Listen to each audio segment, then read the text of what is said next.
folks. My name's Dave and I write books. I am the author of the Knights of the Borrowed Dark series. I also write Doctor Who books for the BBC. I have a TV show currently being made by the people behind The Walking Dead. I've also written a couple of musicals. I wrote an episode of an anime for some reason. And none of that is important because today, thanks to the good people at CBI and the North-South Cooperation Fund, I'm here to give you some tips on how to approach the books on your class list. When I was in secondary school, I had an English teacher who shall remain nameless, lest I get sued. Let's call her Sue. And we were terrified of her.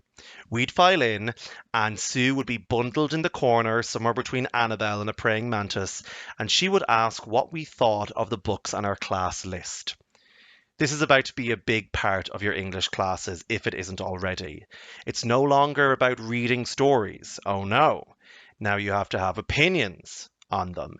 You have to talk about the themes, character development, narrative voice. We would sit in Sue's class and she would ask us about all these things and more. And we would do what students always do in this situation, which is stay silent. Because you worry that if you answer the question, there'll be a follow-up question. And you're like, no. I did the thing. Why is my reward for doing the thing more of the thing? It was like standing in a prison yard. She'd ask someone a question and they would say, don't know. And the next person would say, don't know. And the next person would say, don't know. And when she heard this, she would move on. Until she didn't. Until some dark mechanical process inside her predator brain decided that the rules had changed.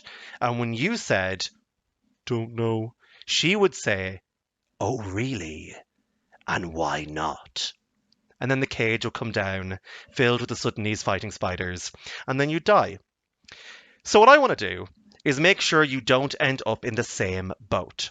I want to tell you about a few things you can do to make this process easier on yourself. Things to look out for, not just in the books that you have to read for school, but in movies, TV shows, games, anime, comics, any kind of story. You can use this to write your own stuff. You can use it to critique other stories. YouTube is full of channels that use these rules to dissect movies and games and books and talk about what they like and what they don't. Or you can just use it for keeping your teacher happy in school and maybe find some extra enjoyment in the books that you're reading. So, number 1, you know more than you think. You mightn't ever have written a book or a review of a book or indulged in some literary criticism, but we have all sat around with our mates and talked about a film we liked or a game we enjoyed, and maybe we've talked about the particular things we liked and why we liked them. That's the important thing. That's what your teacher is looking for. They're looking for you not just to say that you liked something, but why you like it. So the next time you're reading or watching something, if you like a phrase or a piece of dialogue or an action sequence or a shot or a description, remember it. Highlight it either on the page or in your head. Make a note. We can worry about why you like it later, but half the reason I never said anything in class was because I was afraid of my opinion being wrong or having to explain it. This brings me to my next point. Work backwards from your opinion. Often, we don't know why we like stuff. We don't take time in the cinema or watching stuff with our family or our friends to dissect what it is about a scene that you actually enjoyed. Sometimes you even need to think a little bit about why you liked it or why you didn't like it, and that's fine. That's why you highlight it, because then you can go back and revisit it and examine why you thought it was interesting or why it didn't work for you. This is hugely important if you want to write your own stuff, because developing a knowledge of what you like and what you don't will tell you what kind of books you want to spend the rest of your life writing. But also, going back allows you to revisit it knowing already what happens next. Sometimes you'll see that an author has hidden clues or foreshadowed something so it crops up later. You can go back and watch a film with a twist in it and see where all the evidence is that makes that twist make sense. Revisiting something is studying, even though it doesn't feel like it. And a great way of revisiting something is by reading reviews. This is really important for a few different reasons. I don't read or watch reviews for things that I haven't seen or read or played, but after I've played a video game, I will go back and read all the reviews and the articles and the fan theories and the walkthroughs because they show me things I never would have found in my first playthrough. I look for secrets, strategies, speedruns, whatever I can find. If you have to write a report for class on a book, if you weren't sure of something or you weren't sure you got the ending, or even if you just want to see whether reviewers agree with your opinion, look up the reviews. See what other people thought.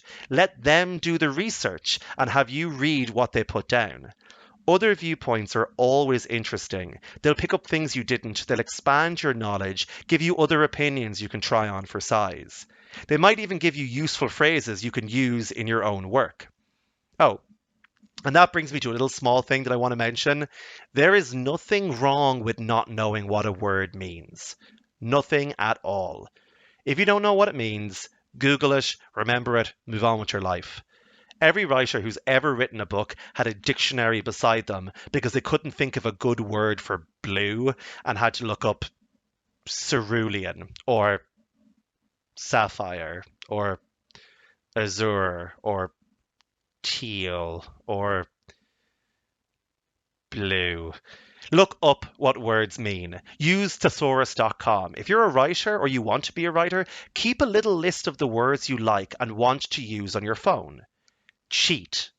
The only points you get for remembering stuff is in exams. Any other time, just look it up. Okay, here's an important one to finish off. Books are all about characters, and characters arrive in every shape and size imaginable, but there are certain things they all have in common, and if you know these things, you'll be able to apply them to any book you're asked to study. You can use them for any film, any TV show. They're present in all characters, and knowing them gives you an edge when you're having to work on them. The first thing you need to know about a character is their motivation. This is the reason why people do things. Good characters, and by that I mean interesting characters, have reasons for doing what they're doing. They're shy because they have a really overbearing family. They're a crime fighter because their parents were murdered. If you know this, you know why they're doing what they're doing. The next thing you look at is their goal. Characters all have somewhere they're headed. If you're trying to write your own story, deciding what a character wants gives you something to aim at, like an objective marker in a video game. Putting problems in the way of this goal is what gives you plot, because then your character has to somehow get around these issues to get where they're going. That's what you have to pay attention to. If you know what a character's goal is, if you know their motivation for wanting that goal, you understand that character and where they are in the story. And that's the last thing you have to remember. These books were chosen for you. I firmly believe there's no right answer when it comes to writing. This isn't maths, right? If it was, I wouldn't be able to do it. Your interpretation, your response, your fan theory is about what the writer was trying to say. That's just as valid as anybody else's. These stories are for you, and your response to them is just as important or more important than some imagined right answer. So start listening to your own opinion.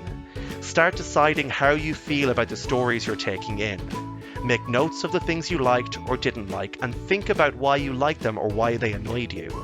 Not just to keep your teacher happy, but because we as writers write these books for you.